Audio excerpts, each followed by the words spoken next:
parliament is bracing for a stormy face-off between centre and the opposition over the contentious Waqf Amendment Bill. The ongoing 8-hour-long marathon debate will decide the fate of Waqf properties across the country. But what is this Waqf legislation overhaul all about? And why is there so much controversy around it?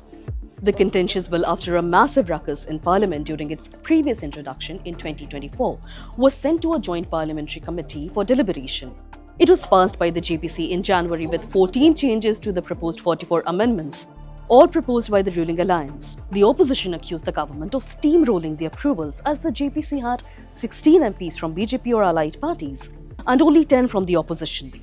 Since then, in Parliament, in interviews and other speeches, the Waqf Bill controversy has led to multiple war of words between the opposition and the ruling alliance. So now let's quickly break down the controversy.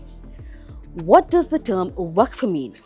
In simple terms, Waqf means charity or religious donation. Donated by Muslims, it is mostly given in the form of a property. The donation is then used to maintain mosque, graveyard and other religious entities, and the Waqf boards are charged with the duty of managing these entities. The Waqf Amendment Bill aims to modify the existing 1995 laws which govern these Waqf properties. The Waqf Amendment Bill, earlier introduced in 2024, proposes a massive overhaul in the existing Waqf Act, and it will greatly amend the current rights of Waqf boards across India, which include property management and ownership of these Waqf properties as well.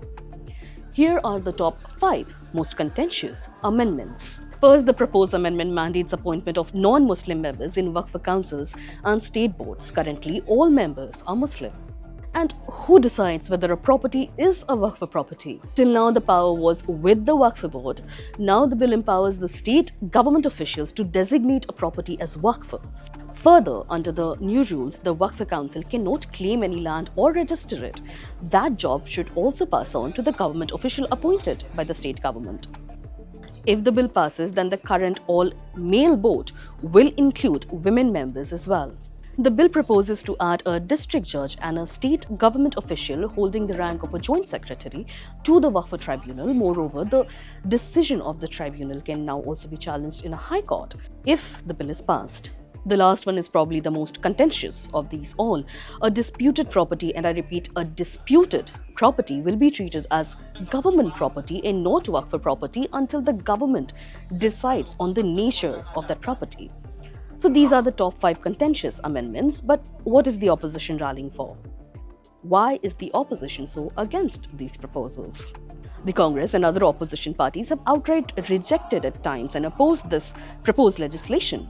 The most vocal opponent of the bill, AIMIM's Asaduddin Owaisi, in February said this in the parliament regarding the bill.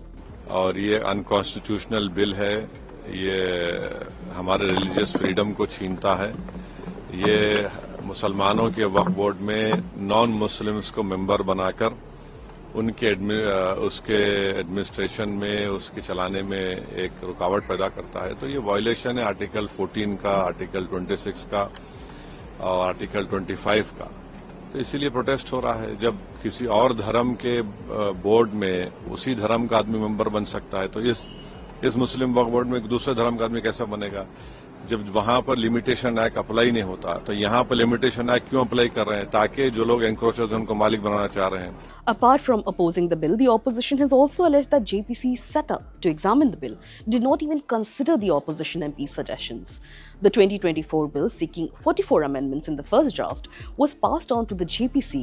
There, around 66 changes were proposed. 23 of them were from the ruling alliance and 44 by the opposition. Ultimately, 14 of the 24 proposed by the BJP and allied parties were taken up by the JPC, and all of the opposition proposals were rejected. The BJP-led NDA currently seems to have the number in the parliament to possibly pass the bill easily, but this is what All India Muslim Personal Law Board's member told NDTV regarding the possible passing of the bill. अभी parliament का रास्ता है, parliament के बाद court का रास्ता है, और हम लोगों को मुल्क की अदलिया पर पूरा भरोसा रखना चाहिए और हर तरीके से अमन अमान कायम रखना हम सब की बुनियादी जिम्मेदारी है। For NDTV, this is Anviti with Pavitra.